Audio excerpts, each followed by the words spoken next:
Oh gods. Hello everyone. It is me. And I may be all cranky a bit today, so I apologize for the crankiness. It was my first day back in the gym after um working at home for a long time. So I've built up a lot of bad habits and probably haven't worked out as strongly as I should have. But today, my trainer, Captain McTorture Man, said, "Hey, let's do leg day," and I was like, "Okay, it's cool, I guess." Uh, and I have sat down for the majority of the day. I mean, I'm not completely sore, but going up and down the stairs has been a bit of a chore today. My thighs are on fire, so do not clip that, by the way, whoever our viewer is. Yeah, that was some new pain I did not know existed that for a while. I've kind of blocked that out, kind of like childbirth for people who can have children. So, how's everybody doing today? It is Tuesday, and I'm still on a high a bit, not from working out, but from our interview we had with Megan Roddy on threat detection engineering and the book she co-authored. Very very thankful she was able to take the time to come and hang out. I did have her reach out to her co-authors to see if they could join. One of them was on vacation, and the other one couldn't make it. Um, just one of the hazards of saying, "Hey, let's see if we can get her on quickly," and the other ones weren't able to join, which is unfortunate. Maybe we can have them back at some point in the near future. But yeah, it was a good discussion. I want to learn threat detection. Of course, I also wanted to learn how to pop shells and reverse engineer things, and play with SDR and all these things too. So I find it interesting going through. There's a methodology to it, a process, if you will. We've talked at length and looked at some of the write ups for various sites that have here's like threat brief, for instance, for there we go. So like you see these kinds of things where we mentioned Unit 42, which is Talos, which is Cisco. They have a threat intelligence group or threat detection group that and they go through and they have a report that they create, very much like a pen test or a security assessment when you would be a consultant. You come in, there's a methodology, right? You identify things, you test things, you look for things, and I did not realize the pyramid of pain was a thing. I don't know if the only oh, hello, person. Let me see who we got on. Okay, cool. I don't. Somebody had mentioned in the chat on LinkedIn, which I'm actually triple casting this on LinkedIn and um, YouTube and Twitch. So if you're on LinkedIn, please feel free to hit me up with a comment or question or concern. I'm still trying to figure out their janky test, their chat uh, profile bits. There we go. Hey, George, isn't you? Oh, I'm sorry. I got that mixed up. You're right. It is Palo Alto. My bad. Thank you, George. Appreciate that. Um, if you work for Palo Alto, thank you so much for that. I do appreciate that. I had not heard of the Pyramid of Pain. For not no, that's not it. Here, so Sands mentions it several times on their site. Triplecast, yeah. Um, so David Bianco. So this is the so this was updated in 2014. So it's not a new concept. It's just I've never heard of it, and I went through the GCIH in 2017 and hadn't seen it. So the idea is, obviously, like Megan said, or Miss Berlin said, you add some white space to the end of the file, you can change a hash value. So, having a hash value, while people love going to them some virus total and poking around on things, you know, yeah, you've got a hash value. Great. It confirms or, doesn't confirm something. It's a quick and dirty, thing. The idea is to get a little higher, IP addresses for like C2 servers. If you can get a domain name, assuming it's not a DGA or domain generated, if it's not generated by an algorithm or something like that, host or network artifacts, that would be, well, let's scroll down here. So host artifacts would be observables caused by adversary activities on one or more of your hosts. So, payload, for instance, I would imagine registry keys, right? Or values known by specific malware files or directories in certain places with certain names. So that's good. Tools, which can be challenging by adversary. Mostly this will be things they bring with them rather than software commands already installed in the computer. So not lol bins, where, living off the land kind of binaries. Utilities, creating malicious documents, encryptors or encryptors, those kinds of things might be there. And of course, TTPs, how the adversary goes about accomplishing their mission. TTPs are the run book, right? As we've heard, I've heard this on Risky Business and other podcasts. Bad guys follow a specific run book. I mean, they're almost as procedurally oriented as incident response folks. Hey, I can do this, and then that gives me two choices to go this direction, which is why we can call them, impotent panda or limp bear or whoever, or sleepy weasel or whoever the hell they call them, because they have a specific run book. Or it'd be the inverse of the IR playbook. It'd be like, we're going to be using certain decision trees to do so. So I found this quite interesting. Here's the document link for everybody involved. You can go and hit that up. Dunk, dunk, dunk.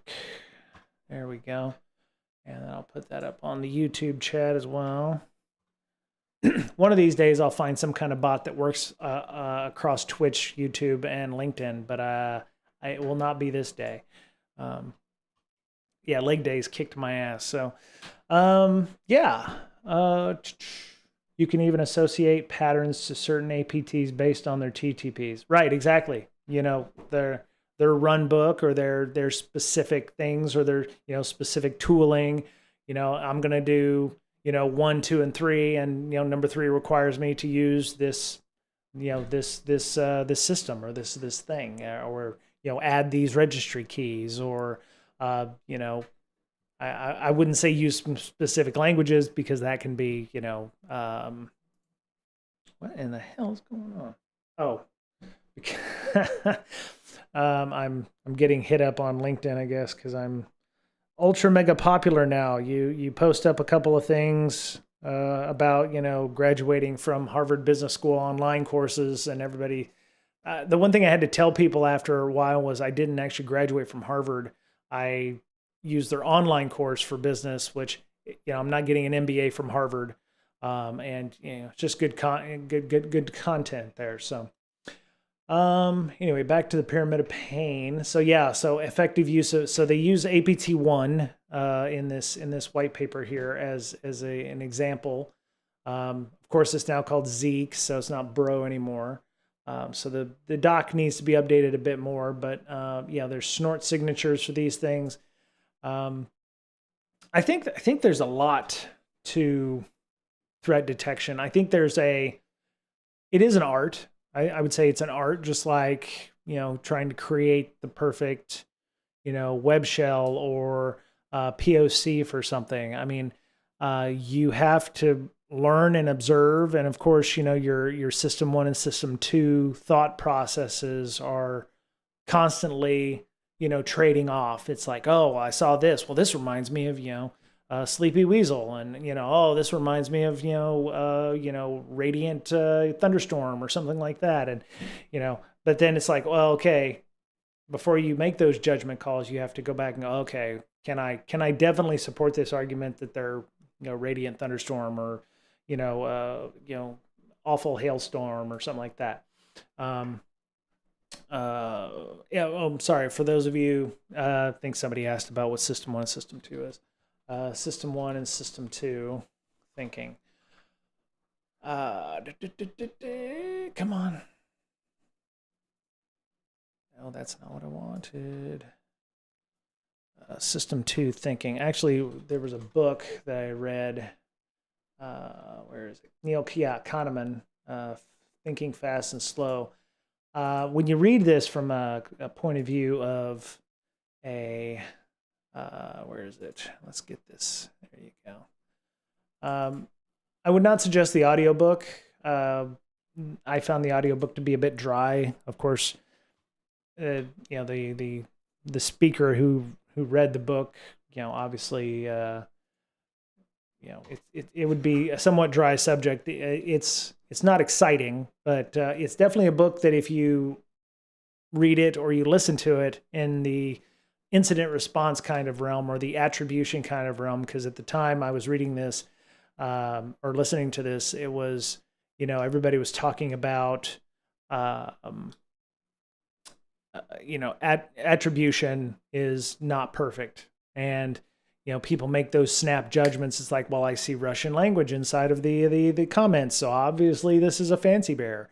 Or, and it's like, well, it's not hard to pop that into Google Translate from English or from, some other language to make that happen. So when I was listening or reading this book, I found myself going, okay, that's why we make these mistakes. That's why we think about these kinds of things in that way. Or that's why people make those snap judgments, or, we automatically assume things and trying to make that work.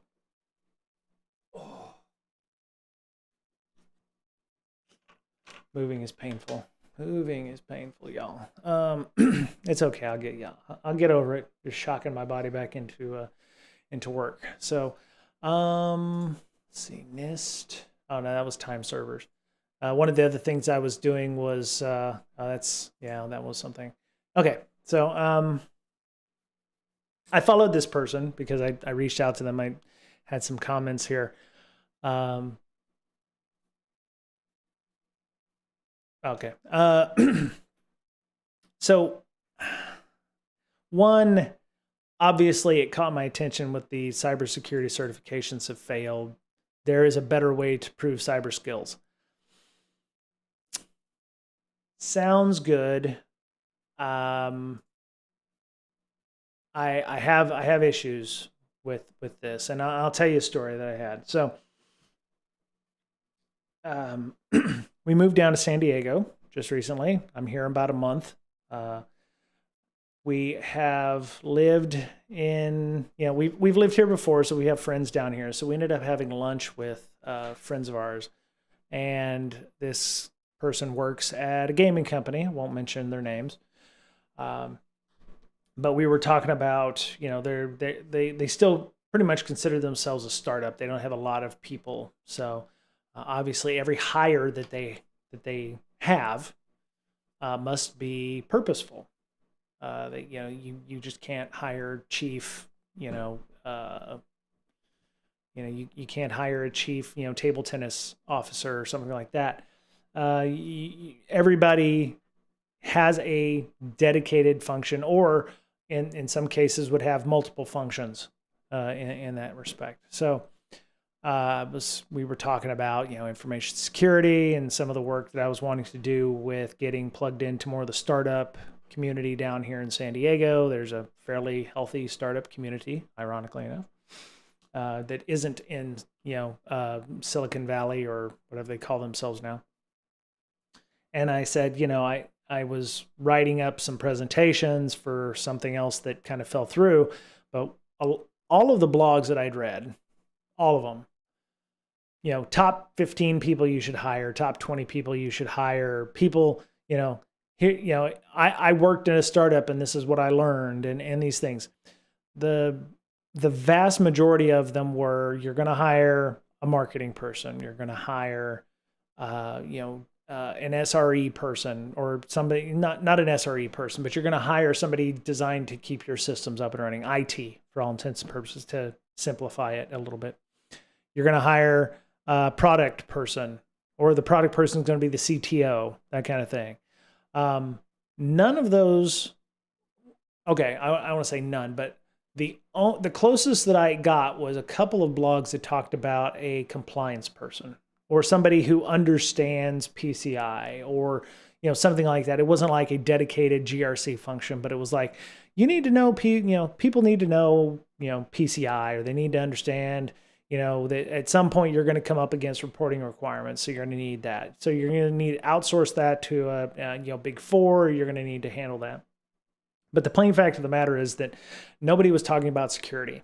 And I was talking with my friend about this. I was like, hey, startups don't consider security a problem until the problem is, there, right? Which means something has to happen to precipitate the need for a security person, or the person, oh, well, we don't have anybody, who with that kind of skill set, we need to get somebody. Oh yeah, we need to do that because, we just had a breach or something, and, the law enforcement came by and said all of our database has been dumped. Okay, we need a security person, stat.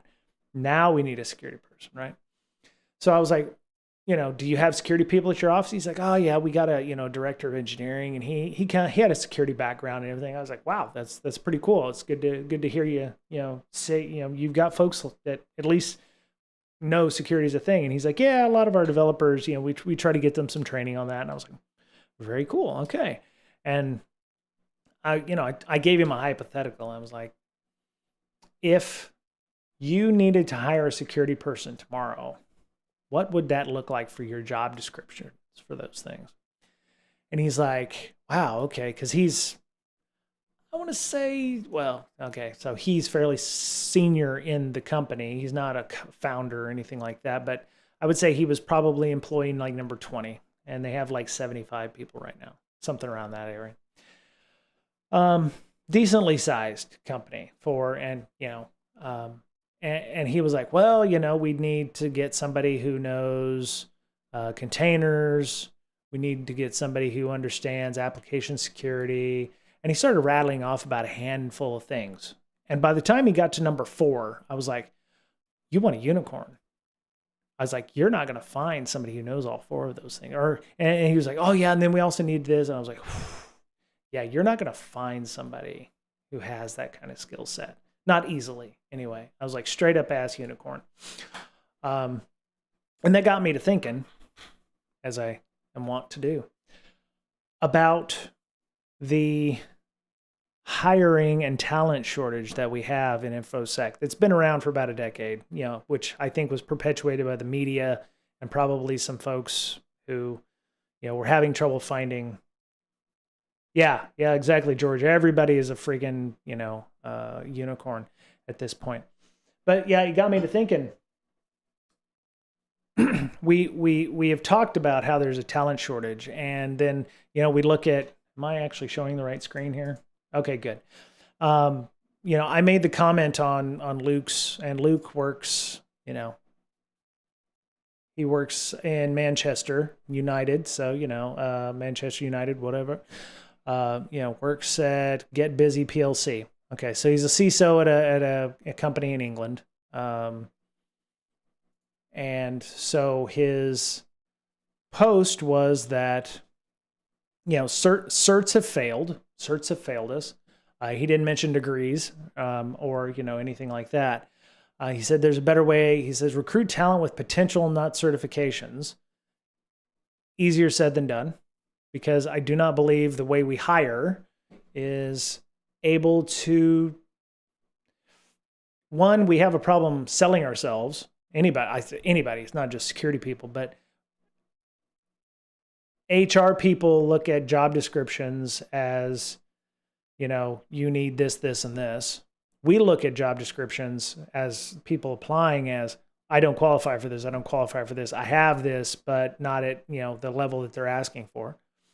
There's a lot of folks that are like, if I don't hit all 3 of these bullets, I can't apply to this job because I'm not going to be, the HR screen or the keyword scanner is going to knock me off.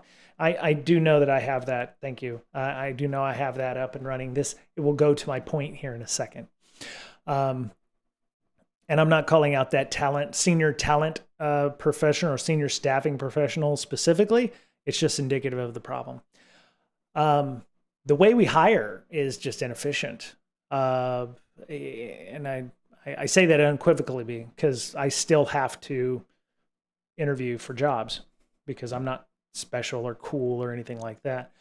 I'm just normal people like you. So, so yes, certifications do not translate to expertise. I agree with that. He assumes, as everyone else, there's a talent shortage. There is not a talent shortage, folks. There is a hiring deficiency. And the deficiency is that we don't know how to hire people. You cannot call it a talent shortage and not know how to hire people. Going to my point down here. I made the comment, I said, easier said than done. Job descriptions in many companies are no better than a copy paste from another company's JD. And they haven't updated theirs in a long time. If we don't want to hire based on, do you have a CISP, OSCP, CEH.net, or 4-year degree, then the onus is on security teams, ourselves, security people. You're right, George. Certs don't equal experience. I have certs. I have a degree. I have my CISP only because every job description I saw said must have a CISP, must have a 4-year degree, must have, X number of years doing blah.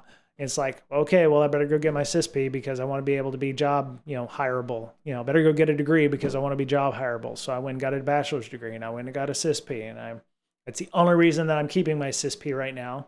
All fucking politics aside with ISC squared. If I lose my CISP, will I get hired? I don't know, but there's tons of security jobs out there that must have a CISP or similar certification. Sounds like the way we invest in tech or new, so I've already felt this. It's like I've worked at companies where it was like, okay, we have $100,000. We need to buy this new kit. And it's like, we don't even know what we want. We know we want a thing. And, the salespeople that we're about to bring in are more than willing to, sell us everything under the sun. When I worked back in another company, we brought in IBM because we used a lot of, at the time, it was called like Netcool and file integrity monitoring and these kinds of things. And it was like, we're like, well, what are you looking for? And then we're like, we don't know. We know we need this thing. And it's like, we didn't have real requirements. I mean, this is like PM related shit, right? It's like identify the requirements, talk to stakeholders. What do they need? Figure out what's a priority, do these things. We need to treat hiring inside a company like another project in many cases. And of course, I look forward to your content and your comments that, I'm completely off base here. But we just end up buying the whole suite of garbage and then never using all of it anyway. Or we are looking for that system that's going to do everything we want it to do, and it really doesn't do everything we want it to do because such a system doesn't exist. And then we end up buying one system that does 50% of what we need, and then we buy a second system that does 75% of what we need, but that there's an overlap. So now we have two systems that kind of do the same thing, but don't do the same thing, or don't have the same data structures, so you can't share that data across one. It gets complicated. My point being that we need to, and it's not glamorous, but if we want to find talented people, we have to change how we're hiring, and that's exactly, George, exactly, shelfware. It's just, the other, so wait, I made another comment down here. The poor sod looking to break into the industry can't win. So this is Mark Wilcox. I don't know this person, 3+. So, he said one thing that remains in place is this perceived level of risk on the part of the employer. Level of risk it is apparently mitigated by countless years of experience and a bag full of certifications. And I said, this person was like, hey, we should get rid of talent acquisition. My problem was we have people that will blindly send out job descriptions or, jobs to people without due diligence. This is not talent acquisition from Sai, and I apologize to Sai if you're watching this. This is not the way you should work. And I know that the way that you should work is going to take a lot of time and effort, and you're going to talk to like 5 people in a day, and it's way easier to blast this out to 300 people. I'm not a fucking sysadmin. Okay? One look at my resume on LinkedIn, even the first couple of things, I'm not a fucking sysman. That's like 15 years ago, bruh. You know, I appreciate there's probably a bunch of sysmans out there that would love to have this job in San Diego, 6-month contract to hire. It's probably a government job. I haven't even bothered looking at the DocX file. We get these all the time to the point where you're the reason that I don't contact recruiters or that I don't even engage with recruiters. You're not even worth telling. You're not even worth me telling you to go F yourself at this point. And I know that's not professional being on LinkedIn, but it is what it is. I mean, I get these on the reg. Or you know, I actually got one for a nurse one time because I knew HIPAA, which I don't know how they made that leap of logic. My point is, we're still trying to hire for unicorns. I mean, even a unicorn, you could call it generalist, kind of a unicorn. I know a little bit about a lot, you know, and I've been told that that's a negative for me, but it helped me in PM work. Yeah, it's going to take, this is going to be a per company basis, right? It's going to take each company and people inside that company to go, look, maybe the reason we can't find people is because we suck at hiring. We don't know how to hire. We don't know how to interview. And I'm not even saying my company is good at it either. You don't, you know, for those of you who know who I work at, there's, you know, and, you know, you've got companies like what Google, I think, I don't know if Google still does like, you know, the code homework where you have to go and, you know, take home code and do stuff. But because this gets back to the point of junior jobs, junior positions, you know, and, you know, I was thinking about AI the other day and they're like, oh, AI is going to do all that other stuff we don't want it to do. And I'm like, okay, well, it's going to take over the, what, junior level positions, the entry level stuff. And it's like, okay, at some point, we're going to need to hire people who are junior, or, you know, how are the junior people going to get senior if they can't get into information security in the first place? What would make them want to come into information security? You know, and that comes back to, do we suck? You know, is it like we need to hire somebody who has these 3 talents or these 3 abilities? You know, they don't necessarily need to have a degree. As a matter of fact, in my last job, degrees and certs and everything were at the very bottom of our job description. I think they still are if you go look at them. Because I wrote them that way because I was like, I don't want to be the person who's trying, you know, I should be writing job descriptions as I'm trying, you know, practice what I preach. It's like, I can't put must have 8 years of experience in something that, you know, you only have 3 years of, you know, 3 years of knowledge in. So yeah, things like CISPs and OSCPs and CEH is at the bottom of our list. It's like, you know, under the nice to have at the very, but like food ingredients, you know, after you've exhausted all of the other things, these are the things that we're going to be looking for. Do you have a CISP? Do you have an OSCP? Do you have a CEH? Do you have a Net Plus? I have a good number of those. I have a GWAP certification. I have a GCIH. I got all of those things because I was privileged enough to work at companies that would pay for them. So if we have job descriptions at our organizations, everybody does. I've mentioned this on previous streams, but take a look at your job description. Does that job description really state what you do? Because my next statement would be, your job description should be informing your job performance, or, you know, what you're doing at your job. Are you doing your job? You know, other duties as assigned is a garbage statement, and we shouldn't have that shit on our job descriptions, because these are the requirements, And going back to the PM role, you can't have requirements like, must have A, B, and C. And it would be nice if, we could, throw a rock and hit something, generic or whatever. There needs to be clear cut and dried requirements as to what your job is. I'm not saying you could get as granular as you want, but I mean, you could say 50% of your time is going to be, triaging intake from, bug bounties, and 25% is going to be writing policies and, in meetings for things, or, what have you. We need to take and have a realistic look at our job descriptions. I found the best people I've had the privilege to hire were rejected by HR filters. Food for thought. You know what, George? And again, that's where the networking comes in, right? If you hired those people, that's because they knew you or knew how to contact you or knew how to get a hold of you. You made yourself available to those folks, or made yourself available by conference or whatever. The networking is very important to bypass those HR filters. Why do we have to have that?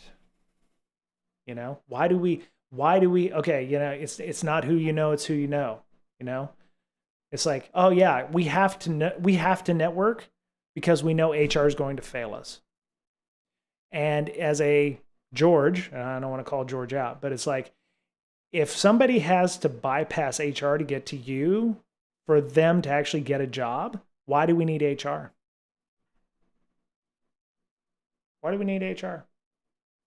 Why do we need them? And George, to your point, if they have to bypass HR, we should be talking with HR to go, okay, look, the job description we have is from 1983 and nobody knows, Unix, or, nobody knows mainframes. That it's a hard question, George. I won't lie to you. It's hard. I know. But the problem is, it's like, maybe HR doesn't know any better, right? Is that again on us as, employees to go, okay, look, if I have to tell somebody, oh yeah, hey, I know you, it's cool. Yeah. This job description, I don't do half shit on here. It's okay. Yeah. Just go ahead and submit it. And, and I'll tell them you're coming. If you can say, hey, I don't do half the shit on this job description, we need a new job description, and I don't mean like, the Stack Overflow job description where it's like, okay, copy paste what it means to be a SOC analyst. If you need to know Splunk, maybe as a SOC analyst, you don't need 8 years of experience, doing Splunk.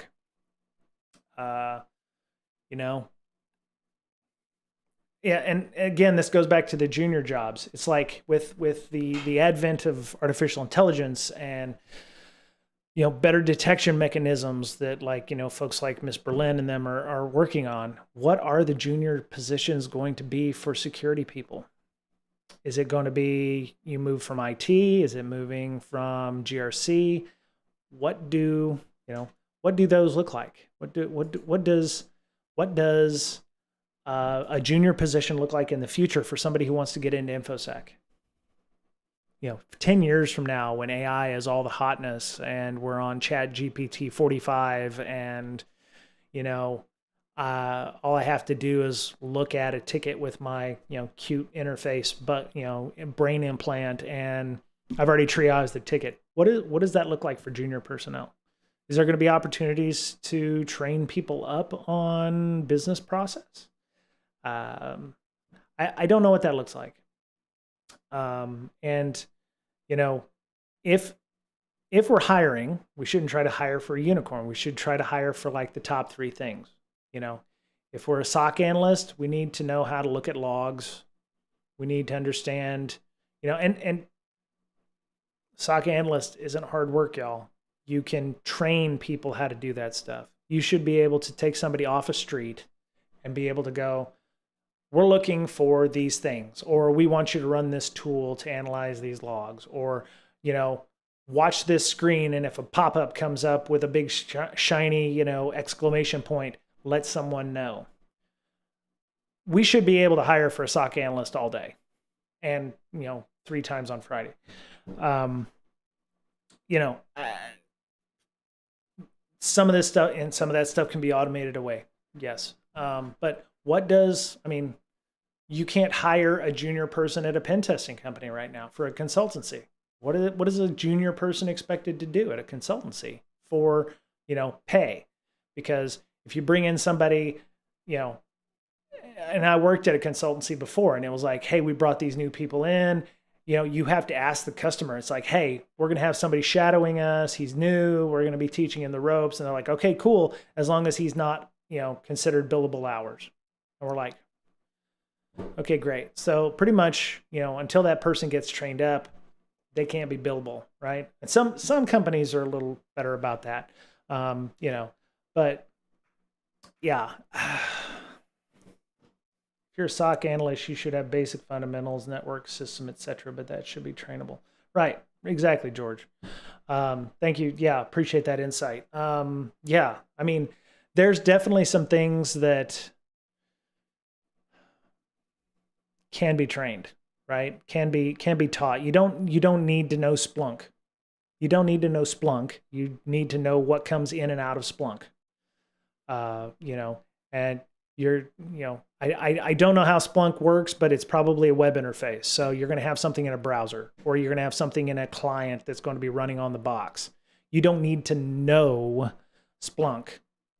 The Splunk infrastructure or whatever, that's infra folks, and they should have their own hiring practices for those things.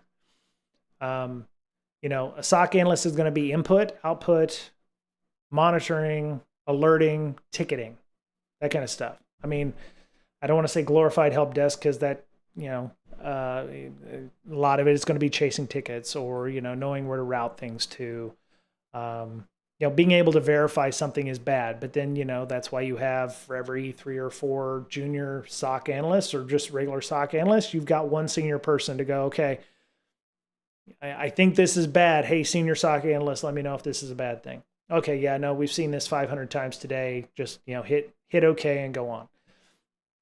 Hey, Black Cloak, appreciate you coming in and hanging out. Exactly, I graduated in 19, and finding a junior position in cybersecurity was tough. I couldn't imagine it today. Yeah,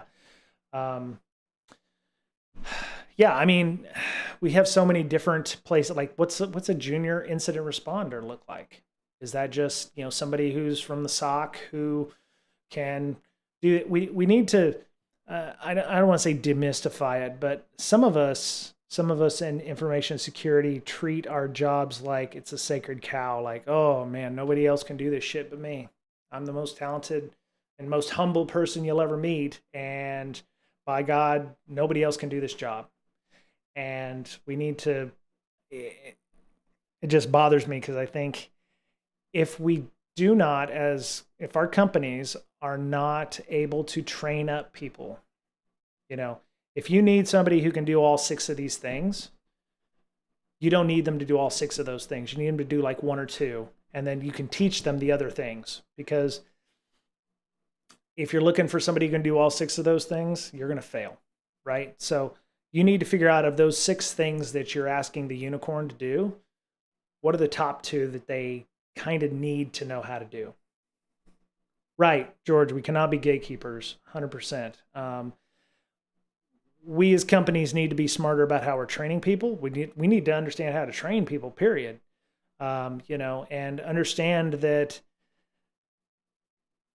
if we give people a chance, and I've got this with some people I'm mentoring, they're trying to get in information security and they can't get in.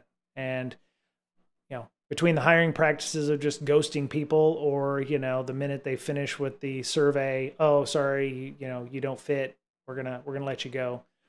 Again, that's from folks who use systems like Taleo or Workday or something like that, where they if you're not hitting certain thresholds in that, they're gonna automatically send you the Dear Applicant letter. We can have resume reviews at every conference until we're blue in the face. And I've been in several of them. Ms. Bat does a great job with those at conferences.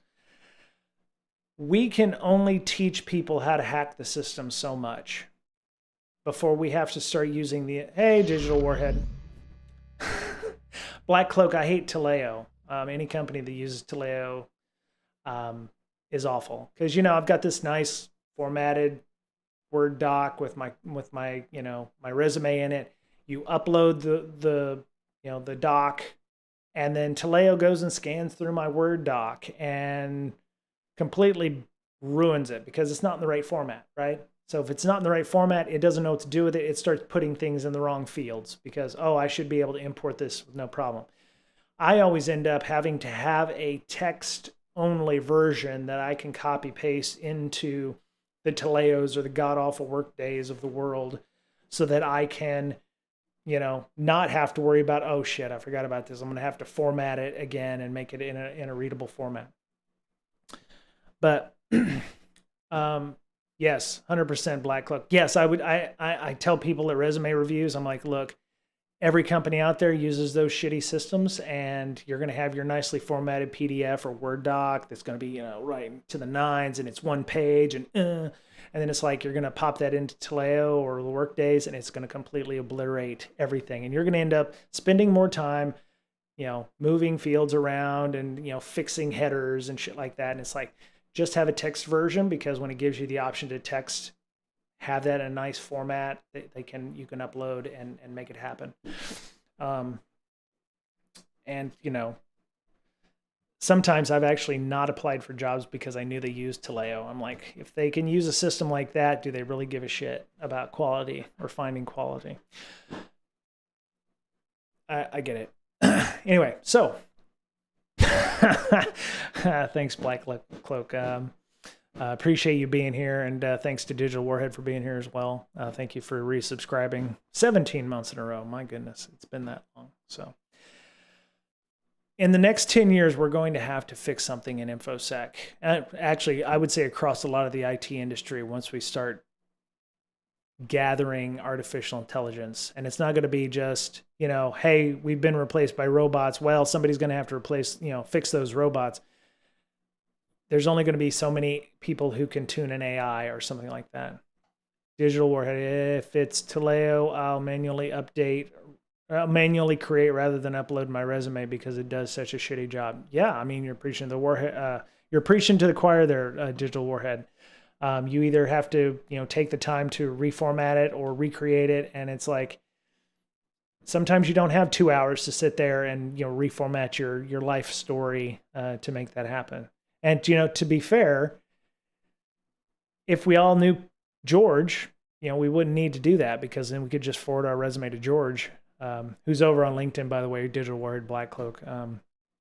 But yeah, if we all knew George, then we wouldn't have to worry about going and, you know, having to go through the whole rigmarole of HR, which is why we network. But like I said, resume review events at conferences is not so much, hey, you know, make sure you've got your resume right. You're hacking the hiring system to make yourself more, you're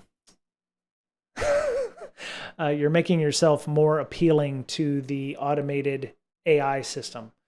And if we have AI start hiring people or deciding on whether or not people are a good fit, we're going to have the unicorn problem all over again. It's not going to be a talent shortage. It's going to be AI has pretty much said nobody is hireable at this company. Or, you know, it would be nice if the AIs could say, your requirements are garbage, and you know, this is what you should be looking for if you're wanting a SOC analyst or something like that. But I would say in the next, I think this talent shortage is not going to get better. It's only going to get worse as we don't fix our hiring practices. And if, you know, at some point the shortage will be so bad that,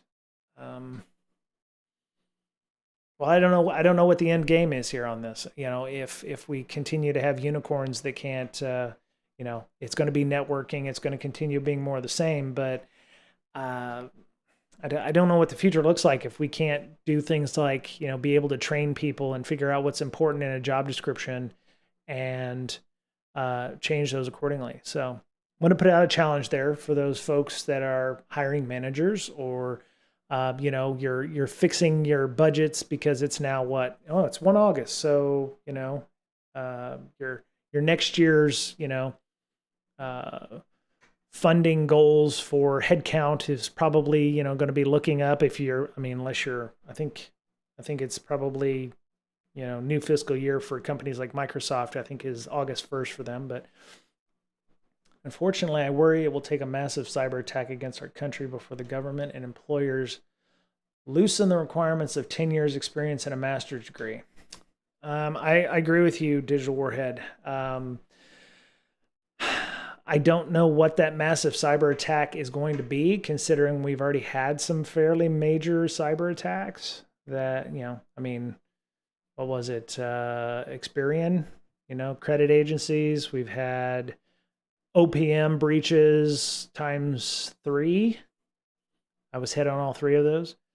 You know, government. I mean, we've got EduSec with a number of things.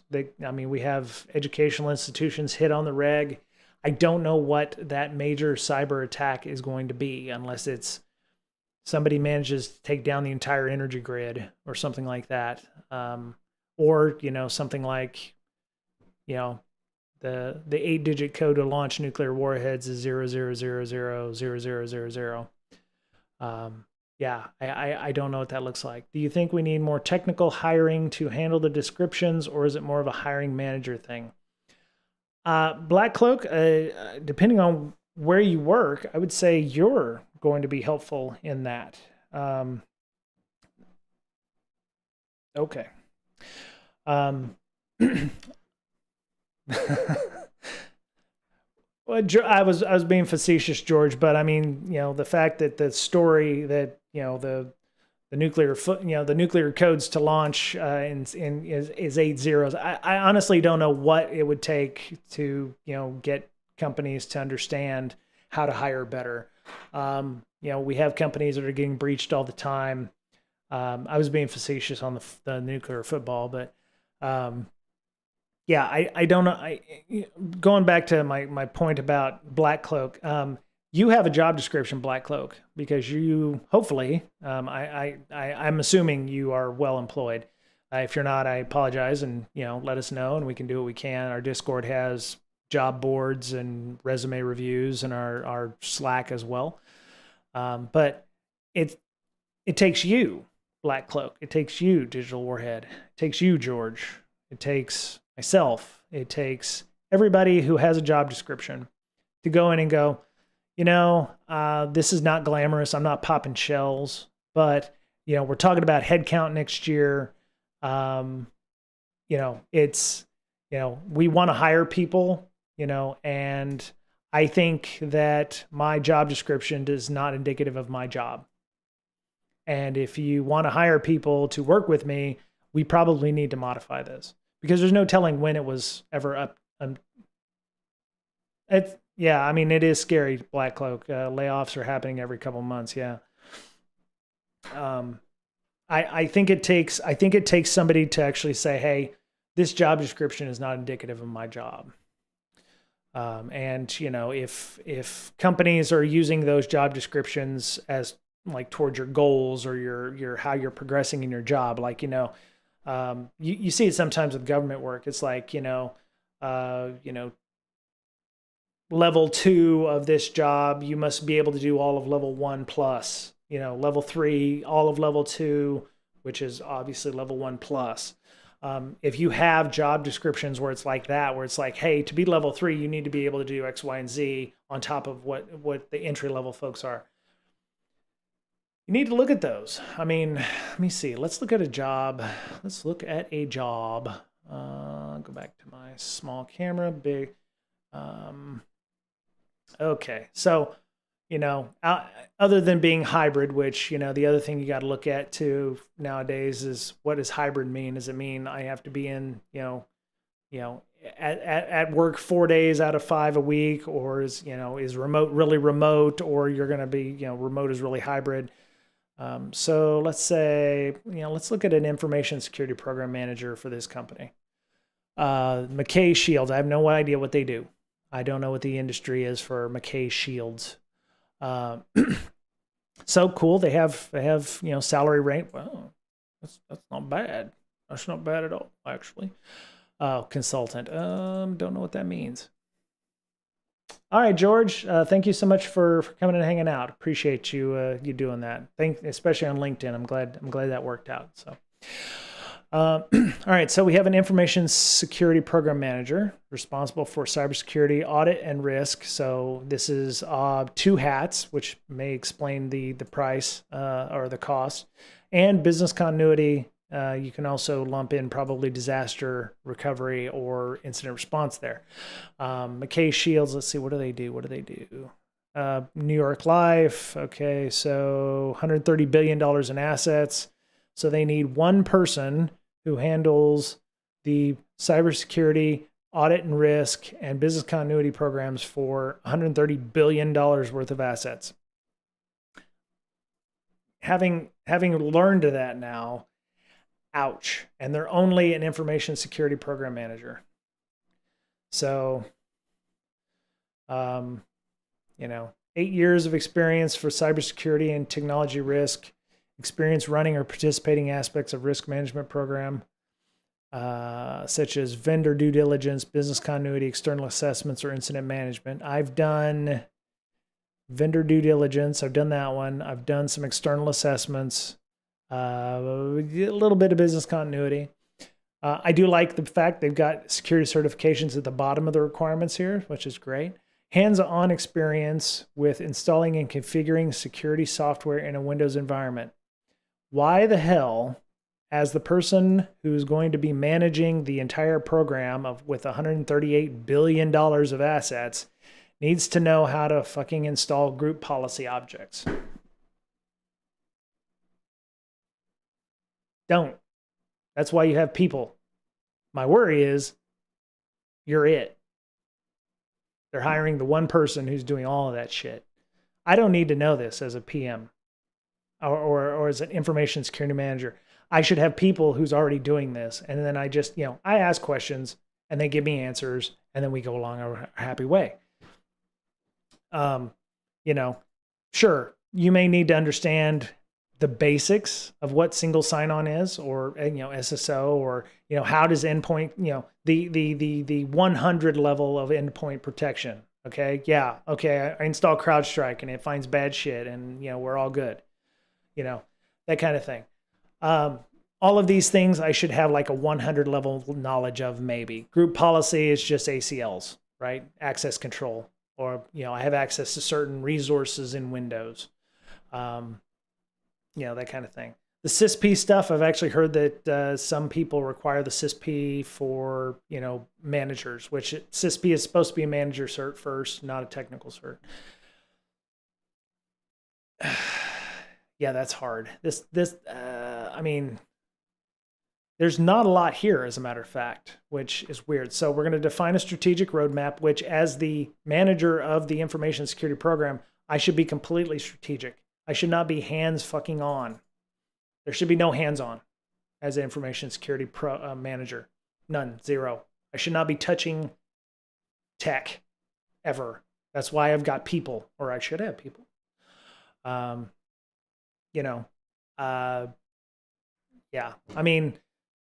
I've seen worse job descriptions. This one actually isn't all that bad. I don't want to say I could do this, but I could I pretty much can do. I have experience in most all of these. I could do this job. Problem is, it's in New York or New Jersey. So, the other thing is, I would not get sad if you're trying to apply for a job and it says, "Oh, how do you match?" Don't ever go see how you compare against 60 applicants. It's all bullshit. They're just trying to get you to buy that bullshit. If there's 500 applicants on here, it is what it is. So that's my situation now. We have no engineers and have to hope that other engineering teams are able to take it up. Ugh. Yeah, that's not good, Black Cloak. That's unfortunate. So you'd have no security engineers whatsoever. Seems to me that would be a hiring situation. Because that's my thing. It's like, okay, you need 3 engineers. Do they all need to know the same things, or can you cross content? Oh, Oh, okay, Black Cloak. You work at a company that is based out of Redmond, Washington. A little mom and pop shop. That yeah. Awkward. Um. Yeah, yeah. To be fair, okay, so we do assessments. Yeah, that's fair. I do assessments too, or did assessments at one time. I'm gonna go reach out to George. I feel like I should know George. I feel like I should know George. Interesting. Yeah. Remove connection. Oh, okay. We must have made the connect. Oh crap. So the problem I have with the LinkedIn stuff, if I accidentally click on something and the stream is moving, uh, I lose all the comments inside of LinkedIn. So yeah, God, it's not perfect, but it'll do. Oh, at a PM level, yeah. That was good. So, oh, stupid ass audio from LinkedIn. LinkedIn is not perfect for content creators, but so yeah, I mean, I post up in our, let me see here.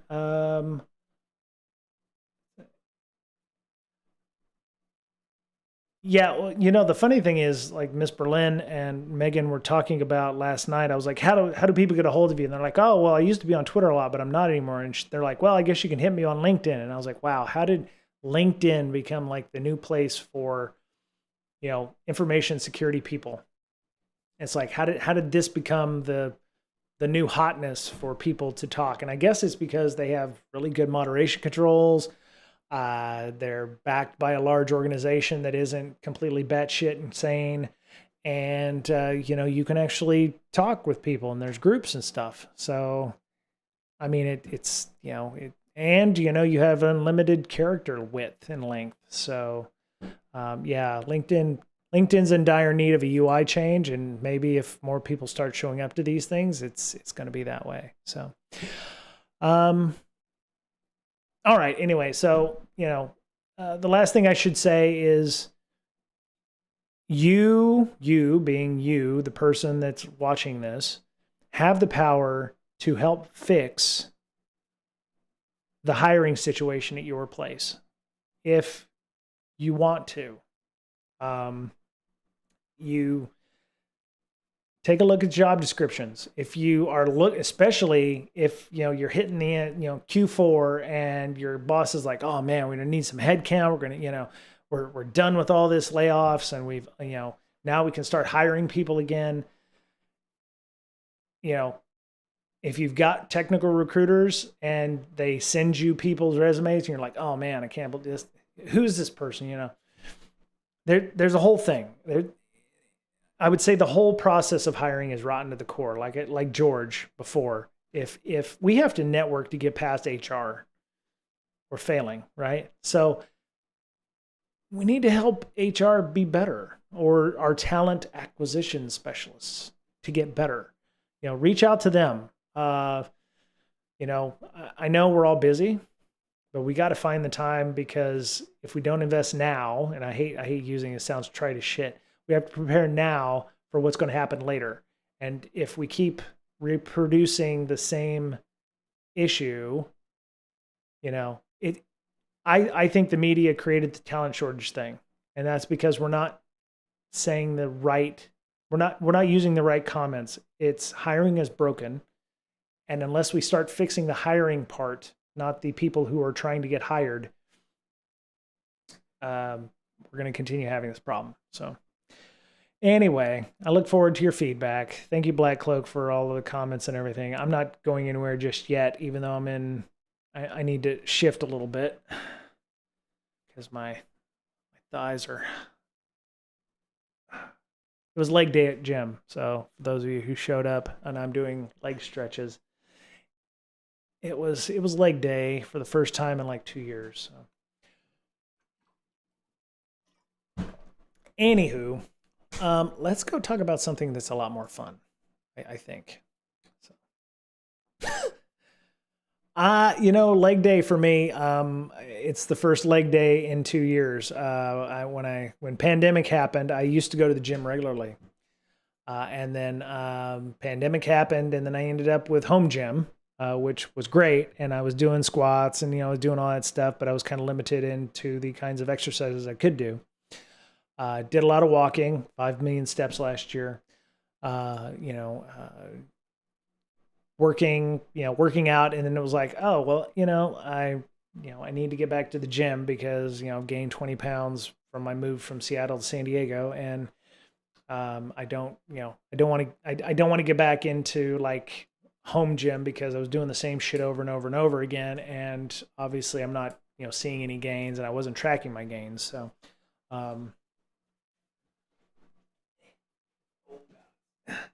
this is my Bible, or at least that's what my trainer, Captain Tortureman, said. So these are the exercises that he's got me down for, and my sections of, for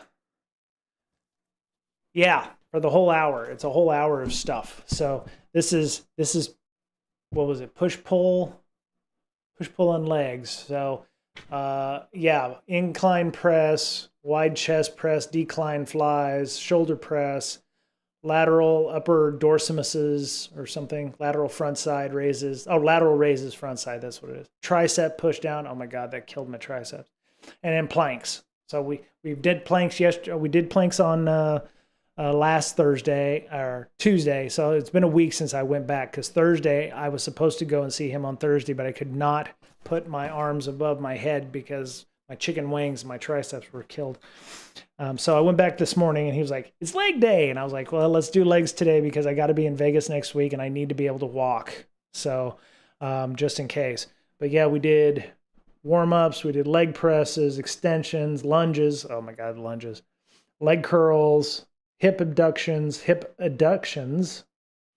And then he was like, okay, we got some time, because I blew through all of that. And he was like, you have an hour and you've blown through almost all of the workouts in 30 minutes. And I was like, okay. And so we slowed it down, but then I ended up doing a partial ab exercise rotation as well. Sorry if this bores you, I apologize. I don't normally talk about fitness stuff, but yeah, so I ended up doing a lot of, ab stuff as well. He's like, yeah, you don't do ab stuff on your leg day because you use your legs to work your abs. And I was like, oh God, okay, damn. So I've got to go back on Thursday, and I think it's push day, or back and abs again. So we'll do some back and abs stuff. But I think it really helps because the one thing I told him was like, I've been doing home gym for like 2 years now, and I didn't have anybody helping me. I needed a mentor. I needed a trainer, which I had one in Austin, but it's been a few years. I needed a mentor. I needed somebody who will help me work that out. And he's a veteran. He was in the Navy, and he left 7 months ago. So he's a personal trainer now. And so, both of us talked about Navy stuff, and it was good. So, and it actually wasn't overly expensive. That was the other thing. I was worried about it being like really expensive. And LA Fitness has like training sessions for like $50 an hour. So, ideally I won't be going to him all the time. It's like I get set up, and then I'll check in with him from time to time. We'll have a checkup, if you will, every month to check gains, weight, that kind of stuff. So. I saw this today. I wasn't exactly sure what the California Delete Act matters, or the Delete Act was. It's another privacy bill, making it easier for residents to take their PII off of data brokers, which I found interesting. Black Cloak, I'm not sure where you're at. Hey, Super Lolly, how you doing? Oh yeah, love me some planks. I love me some planks in the way that I love getting stabbed in the face or punched in the face. He was like, oh yeah, sit down. We're going to do max planks. And what are those? And he's like, it's a plank, but with 25 pounds on you. Or in this case, 50 kilos? Was it 2.2 pounds per kilo? No, 2.2 kilos per pound. So it was like plus like 15 kilos or something. And so I'm in the plank position, and he drops a weight on my back. And I'm like, oh my, well, not drops, but he puts the weight on my back. And he's like, okay, hold this for about a minute and a half. And I was like, oh. And so I have ways of doing that here at the house too, but yeah, he was like, yeah, you got to do if you're going to do planks, you got to do planks with weight, because after a while you're just going to be pushing the same, 112 pounds or something. Exactly, Cloak. Yeah. So Californians won't be the only ones to benefit if the Delete Act passes. That's great. That's great to hear. And so data brokers are very much like people who hoover up a bunch of data, like the Cambridge Analyticas of the world, and um, they take that information and they may not give it directly to companies, unlike what they did with Facebook, but they'll aggregate that out and do queries on it in like a Splunk-like environment where they have all of this information and they can make queries and they make that information known to people. Some unscrupulous data brokers, like the Cambridge Analytica, may actually sell that information. So they say, like other tech development, where California goes, the rest of the nation will follow. The bill is a perfect template because, it's like, hey, we care about the citizens of California. And it's like, well, why doesn't other states do that, or other countries? And so, yeah, there are companies that aggregate information about consumers, legally take this data from various sources, public records, credit card transactions, social media, and then sell it to third parties. They rarely vet their customers. As a result, anyone from marketers or law enforcement to cyber criminals can get their hands on personal data. I want to say Verizon had been buying from data aggregators for a few years. Verizon data aggregators. Verizon and data aggregators. I don't know why my internet's so slow all of a sudden. We were talking about that as like, I'm trying to do a demo live in front of everybody, and that's like something you should never do at a conference. I do it on a daily basis. Every time I stream, I'm waiting for, where the hell is my search? Come on, man. There you go. Let me see. Yeah, see, so, if wireless carriers telling they will stop selling user location data to aggregators. So that's what I was talking about. They were not collecting it from a data aggregator. They were giving it to data aggregators. So FCC, so they told the FCC they stopped selling it because they were about to get investigated probably. And, we should stop doing that before we get, kicked in the face by the government. So yeah, wave of media investigations in 2018. This is how far back this is. This is from 2019, before the pandemic. But yeah, Surcare One sold data to bounty hunters. Oh my goodness. Thank you, Black Cloak. Appreciate it for the subscription. For those of you watching, for all 6 of you, holy shit, we got like real people on. It's probably, Black Cloak and Digital Warhead and a bunch of bots. If you're not a bot, say hey. Amazon Prime is also available for free. If you have an Amazon Prime account, you can subscribe every month using it, and it doesn't cost you anything. And I get a kickback. So there you go. The FCC has been totally silent about press reports. So yeah, I mean, Verizon said, yeah, there you go. Verizon said it had worked with Location Smart and Zumigo, third-party aggregators that required the aggregator corporate customers to obtain subscriber consent prior to requesting any location information. So yeah, they were worried, and they went ahead and terminated that in March of 2019, or I'm sorry, 2018. And they continued to maintain relationships with roadside assistance companies, but terminated those in 2019. You can sell and the thing is, they were getting paid to sell that data to those data aggregators. And then the data aggregators were getting paid to sell that information to people. So it's just boom, boom, boom, boom, boom. Hey, Kathleen, how you doing? I am not a bot. This is pretty good. But yeah, so apparently, so what do they say? They rarely vet their customers. So let's go look at that link. Dark reading has Linkinify in us. So, the danger of online brokers. Okay.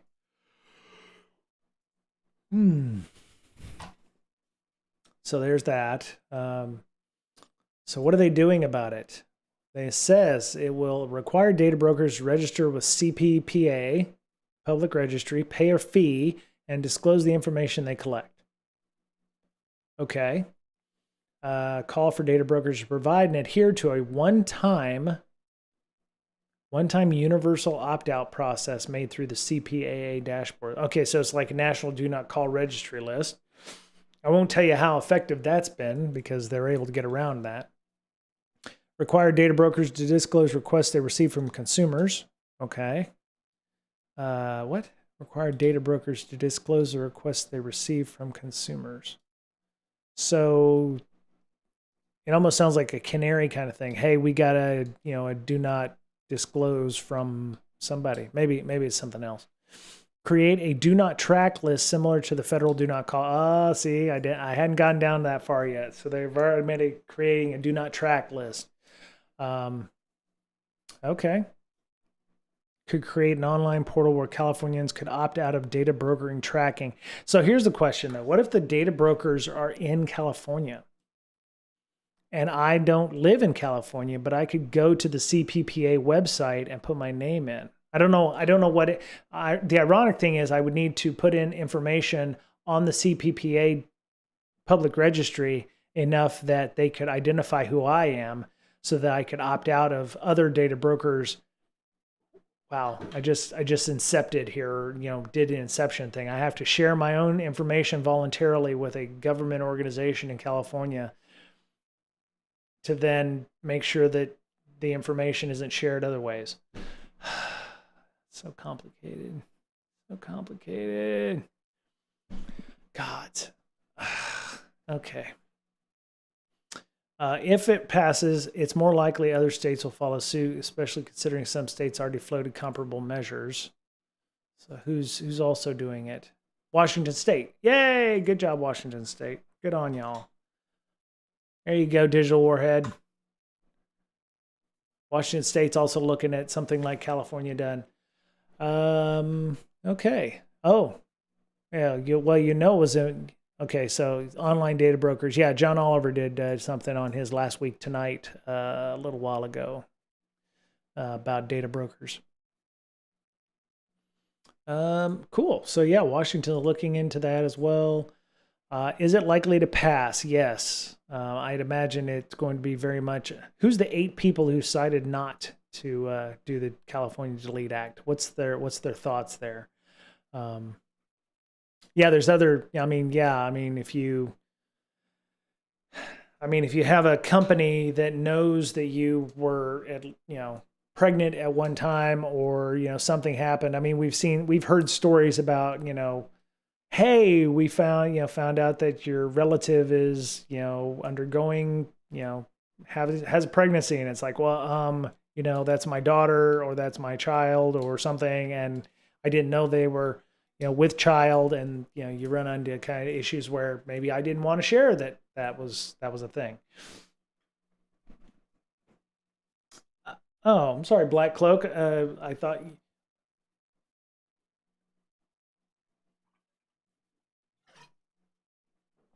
I didn't know if you were in Redmond or somewhere when you said my state would never, but then it's like Washington State's doing it, and I was like, oh, maybe you don't live in the Redmond, Washington area.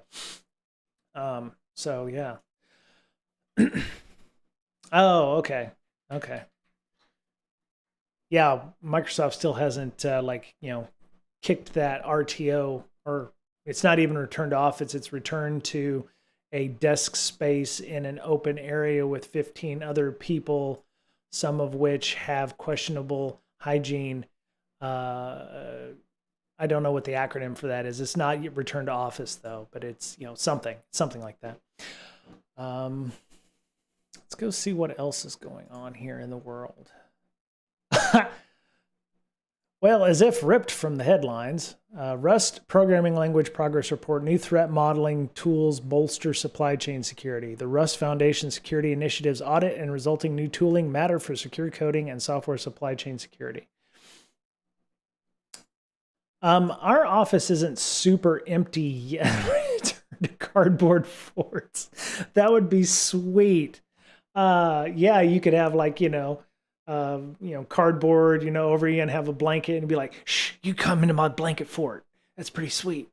Or, pillow forts or something. Oh, that'd be sweet. Have a pillow fort. I would love to do that. That'd be fantastic. I was just talking today about supply chain security. Interesting. Let me double check and make sure nothing's going on at work. Like the place ain't burning down or some shit. Did. Okay. There we go. Okay, we're good. Okay. So, the group dedicated to securing Rust, one of the hottest programming languages among developing teams today, embraced by Microsoft, Amazon, and the US government, issued its first progress report last week. 19-page report made progress in completing an audit of the Rust ecosystem, completed several threat models to better understand the risks identified in the audit, and added some new tools to enhance security workflows for Rust developers and maintainers. Ooh. So here it is. You can go read that. So I'm learning Rust on Fridays for y'all who are unaware. And I'm trying to actually. Do I have the book open right here? No, that's. Oh yeah, that's another workout thing. Battling ropes. Oh, I do those at the office at the gym. Holy shit, that is awful. Yeah, the game development with Rust and WebAssembly. Trying to go through this and making Sierpinski triangles and stuff like that. Running into issues with the doc, but I'm going to run through this again tonight and see what we can do about getting more stuff in there. But yeah, this is a book that's available on Pact Publishing, where you can go and get your books for the. This is Megan's book. Okay, yeah, let's not do that. So let me see. What did they say? Security Initiative report. Is it going to ask me to buy something? Oh, no, there we go. Okay. So Rebecca Rumble, okay, Executive Director and CEO of the Rust Foundation. Cool. All right. Thank the hardworking technology team at Rust Foundation. Recruiting, onboarding over several months. They're going to look at the Rust toolkit. So they're actually hitting their security initiatives, which is great. Let me see if the touting big changes. Painter, this open source project completes a call graph across the Crate ecosystem to reveal how crates relate to one another. Genius. Oh, that's awesome. Okay, in Rust, a crate is a self-contained unit of code. It's like an NPM module or a Python package or a pip or something like that for you Pythonians, Pythonites, Pythons. Kind of works all by itself, don't it? The crate is aimed at addressing issues and determining risks when using other tools, such as Cargo Audit, which is used to audit Rust projects for security vulnerabilities. Painter allows users to determine not only whether a vulnerability dependency exists, but whether the attack path is realized. Very cool. Okay. Hot programming. Yeah. Rust. Yeah, MIT review. Yeah. Okay, great. Even the U.S. government is avidly promoting software in Rust as a way to make its processes more secure. Yeah, I mean, we've talked, one of the reasons, I started doing Rust was Windows kernel code is being converted to Rust. Yeah, reducing technical debt. That's always great. What'd they say? Progress has also been made in reducing technical debt in crates.io. Key activities performed during the 8-month period include fixing the handling of releases within build metadata to their version strings. That's pretty sweet. What? What's this beta? More Rust drama? No, there's no Rust drama. And they pledge to be proactive. I don't know how popular they are. To give you an idea, when, what was it, NPM crate changes. Yeah, the security stuff, right? This came out today. New threat modeling and bolster supply chain security. If you've got a link to the drama, Beta Wolf, please post it, because I'd love to see what people are complaining about. They made, let's go look and see what they. So they have, wow, how many of that? Wait. That's millions, 37 billion downloads. Okay, that's a fairly specific number. It's not like McDonald's, millions and millions served. 121,000 crates. Okay, it's less than the over 1 million that are available for something like Node.js or what have you. I don't see anything in here like announcing anything specific. Is there something we should have seen?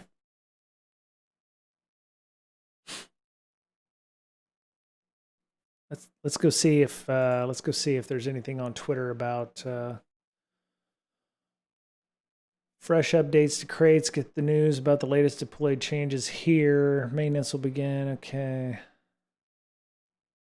We're experiencing an elevated level of API errors. Looking into the issue. I don't see anything. Let's see here. Where is here on this Twitter account? Huh. Yeah, I'm not seeing anything there on that. Click the link. Which link? Status.crates? All systems operational. He's stabbing me with his eyeballs. No, the Twitter link. Oh, sorry. Didn't see that.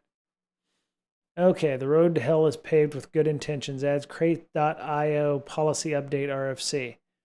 Okay, what an absolute mess. The original design of crates and policies were created by folks using their experience managing this stuff for years. That doesn't make it a good thing there, Steve Kalabnik. Oh, my tongue. This literally reintroduces the literal circumstance that caused LeftPad to happen. Huh, interesting. Okay. This policy turns Crates.io from a rock-solid resource you can rely on into something that's essentially at the whims of the Crates.io team. Guess how I feel about that as someone who's been blocked by the Crates.io team member. Okay, so he's already salty because he's been blocked in that respect. No, Digital Warhead. I will not click on another link. I saw it. It said twitter.com, Steve Kalabnik, status, something. It looked okay. Okay, so I'm going to have to go click on this. I hope this isn't like, oh, they're making me put in 2-factor auth because I'm a popular developer. Can you elaborate on why you think your reservations are fair to the rest of the community? It's not a question of fairness. Current's crate mechanic is a classic prisoner's dilemma. Either everyone plays fair and everyone has the best experience, some play fair while others go off to name squat, and those playing fair get the shaft, or everyone name squats and everyone gets a mediocre outcome. I've been on the receiving end of hitting reserved crates with unresponsive crate owners multiple times, which has motivated the decision to reserve early. He's worried about names, or they're worried about names. Personally, when someone emails me and asks me for me to transfer ownership of a reserved crate name I have no immediate plans to use, I say yes.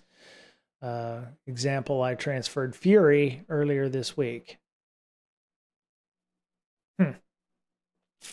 So somebody, he was squatting on a name for no reason other than he could squat on it, but he felt bad and he went and transferred it. So his thing is people are going to squat on those things. My argument is the solution is to change the mechanics to incentivize the behaviors you want to achieve.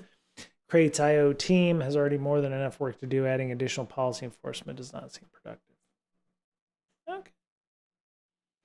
Carl has 288 crates. 180 of them have a description explaining these are reserved names. Okay. I audited all the crates on my account. I found 44 that are reserved new names accumulated over 6 years. It's like, if you use this in the term of domain names, like, oh, I reserve fury.com and I'm just going to sit on it forever and nobody else can use it unless somebody emails me and says, hey, can I have fury.com? I'm going to transfer it. But I'm still trying to figure out what his problem is. I'm learning so much. I thought Rust was just a video game. No. It's a programming language. Microsoft is actually transferring large parts of the Windows kernel to Rust. So Windows kernel Rust. It knows what I want. Google's gonna Google right now. It's gonna slow me down again. I don't know what the hell's going on. Yeah, there we go. There you go. Yeah, I've known about it for a while. July. It says July 12th, but it's been a lot longer than that. So Latest Windows 11 shipping build insiders comes with additional Windows kernel components rewritten in memory, safe, focused Rust programming language. So yeah. And then there's a guy who looks like the ShamWow guy, probably dancing in front of a bunch of Microsoftians. Oh no, that's Mark Russinovich. Well, that's awkward, isn't it? Okay, moving right along. I swear to God, if Mark Russinovich finds out I called him the ShamWow guy based on that picture, um, my bad, Mark Russinovich. You're kind of a big deal. I'm sure you have many leather-bound books, and your office smells of rich mahogany. Scroll up and read what I said. Okay. It's that too. Yeah, okay. Oh, I see. He has a flat namespace, which the fix should be create an actual namespace. He's the guy behind Tokyo, so he's not just some random Rust user. Oh, and he was just outed for his crates.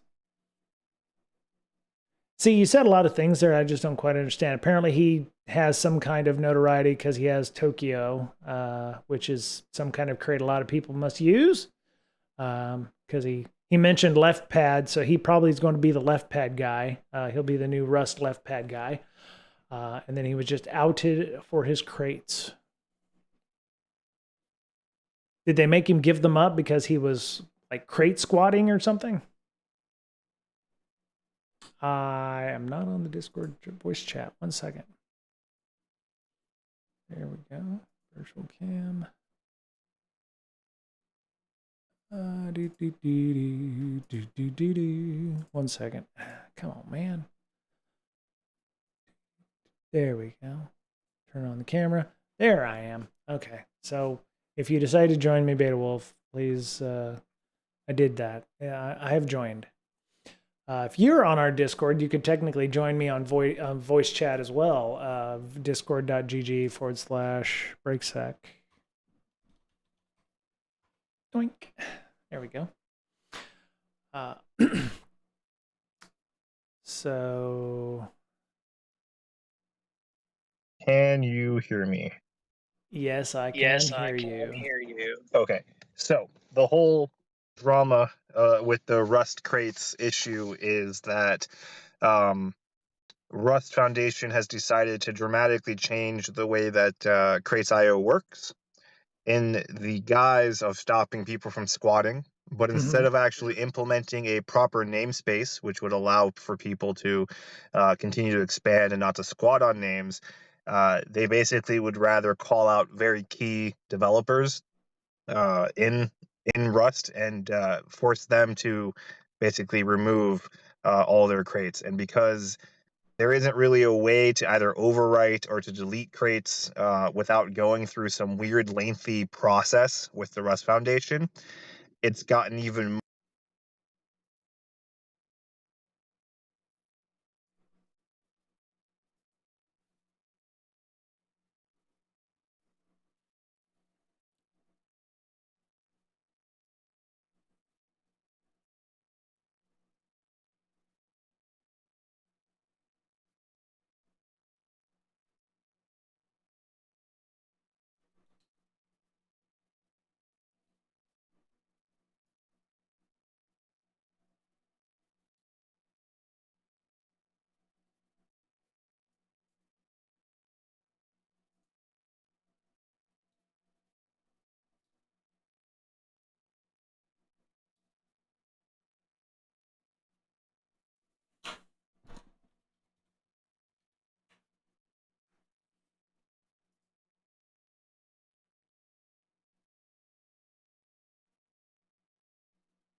Mm-hmm.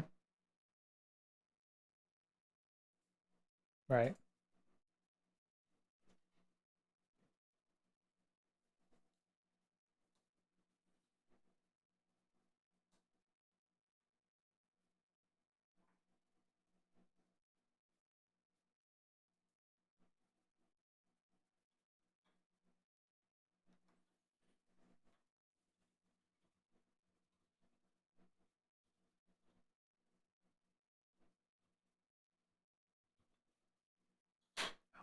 Oh crap. Um.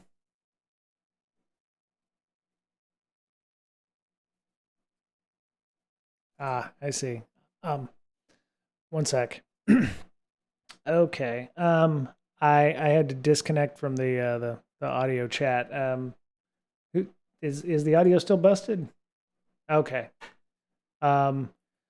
So, for those of you who didn't hear Beta Wolf talking, he said that they're changing the way that it's being controlled, and the way, because he said every time you have to create a new crate, you automatically have to give it a name. So the guy who owns the Tokyo crate, obviously is domain squatting for all intents and purposes, for this example. So he had to call one, make one called Fury and one called, Balloon, and something like that. So these are vanity names for all intents and purposes, because you don't want Balloon 00157839211. You want Balloon. So the Rust the Crate IO team is making it so that it's not, it's less likely to do that. So yeah, I'm sorry. I will fix that, Beta Wolf, in the next version here. I'm not sure what exactly happened. I was hearing echo when I was listening to Beta Wolf explain that. Yeah. So it's hard, and I'm not gonna lie. I've seen. Yeah, Beta Wolf is awesome. Thank you for that, Beta Wolf. It's hard to manage an ecosystem. And what I'm guessing is Rust does not want to go the way that like Node and NPM did, and PyPy and all these, where it's like they got to put in control before they get too popular. Right now, they only have 197,000 crates right now. It's hard to maintain an ecosystem. So yeah, they have 121,000 right now. And that's just the ones that we know about, right?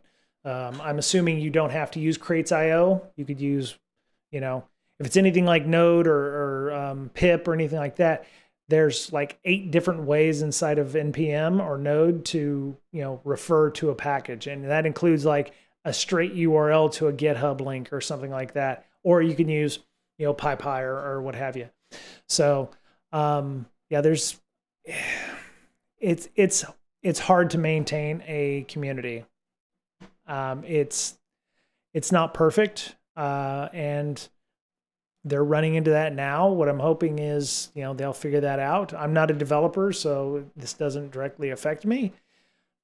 My guess is they're trying to figure out what's the lesser of two evils. They're going to either alienate the developers, or they're going to make it so encumbered that users won't use it. And at that point, it's going to be like, who are they more worried about from a security point of view, or from a point of view of, who do they have to protect? Are they going to protect the developers? Are they going to protect the users that use Rust? Considering Rust is now getting higher profile because it's being used by Microsoft internal Windows kernel internals and those things, I would say they're going to have to put some real controls on Rust in that case.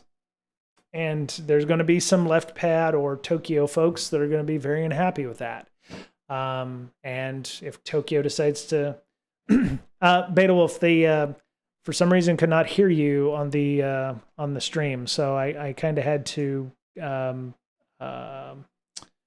summarize what you'd said about, and so I'm hoping if you go back and listen to this little section, if I made any mistakes, just let it be known on the Discord or what have you. But yeah, at some point they're going to have to police this. And I don't want to say with an iron hand, but the more complicated and more crates that get added to Crates.io, they're going to have to do something. I mean, if they haven't already put in 2-factor, they're going to have to put that in. They need to do it before they get, PyPy popular or Node.js popular, where the developers are like, no, I don't want to put 2-factor all on my shit. And yeah, so they just need to build an actual namespace. Yeah, so Um, yeah. Well, this is a better stream than I thought would be. I mean, we had people on our LinkedIn's chat. We had people. Well, we should have had people in our YouTube chat, but they didn't. Oh, wait. It says top chat. Damn it. Live chat. There's okay. Good. Nobody hit up the live chat on the problem I've got is I've got LinkedIn chat, I've got YouTube chat, and I've got to. Can you explain why Microsoft is integrating it into their kernel when it sounds like Rust doesn't have a robust environment yet? Well, the Beta Wolf, is that a bit of FUD? I mean, we also don't know why they're making these changes. There could be outside. They're probably extenuating, issues here. We talked about, getting some high profile love from, folks like Microsoft and what have you. I think Rust has a fairly robust environment. I mean, their foundation has made a lot of very unhealthy mistakes. Rust, the language, is fantastic. This is not Emacs versus VI, so it's not a holy war. Python, Go, Rust, Node, all these cool things are out there.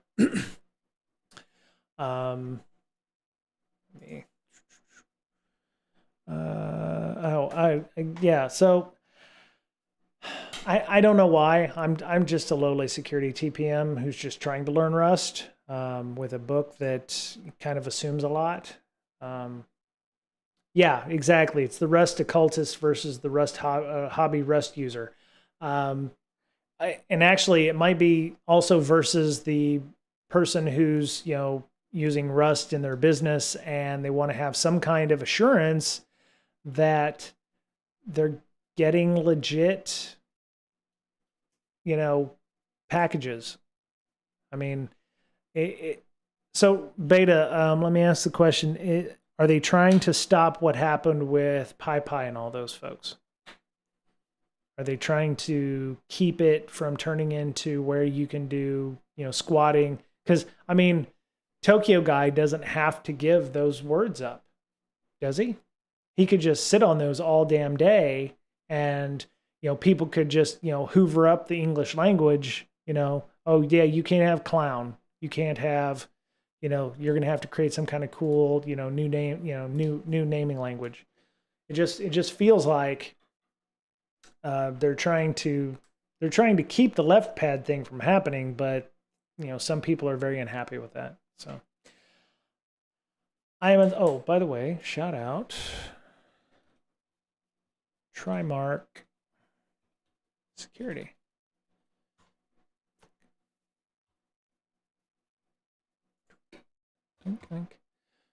There we go. My friend Rando, Danny Kaki, who we've had on the show a couple times, runs the stream over there on Mondays and Fridays. So go check out Trimark Security if you can. I'm hungry, and I have been standing up for a long time, and my butt hurts, and not in a good way because I worked out. So I'm going to go. I hope. I'm sorry to leave the discuss. Oh, wait a minute. Wait. Sorry, Digital Word. What would bad decisions by Rust Foundation have any negative risk on the language? Like, is MS taking a risk by integrating? I know that's a good question. The Rust Foundation could ruin the hard work that's been done, but man, chat and Discord, I learned the Rust basics yesterday and it seemed overrated, but some people seem crazy about it. Fix it. I think in this case, I think it's the memory safeness, the ability to be more memory safe is very highly rated by folks,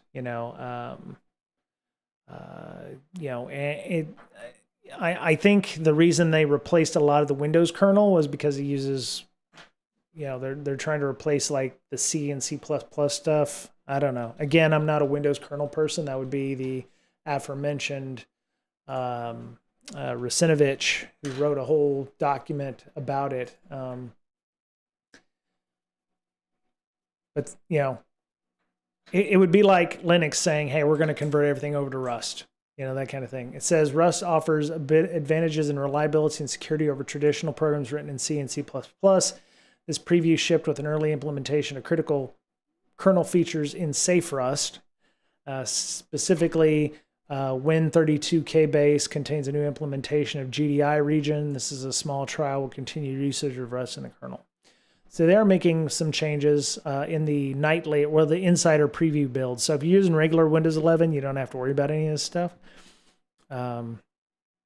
GDI, now written in Rust, contains functions used to create rectangles, polygons, or ellipses. What I'd love to see is them getting the font stuff out of the kernel.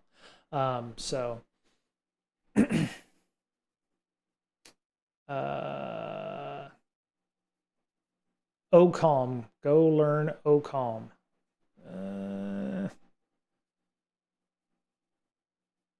I could learn all the modern languages. Yeah. What's OCalm? OCalm. Okay, I don't know why my Google is requiring me. General purpose industrial strength programming language with an emphasis on expressiveness and safety. I think you meant OCaml there, Beta Wolf, not OCalm. Maybe. There you go. It's yet another programming language. So there you go. You can play with that in the playground if you want. The compiler.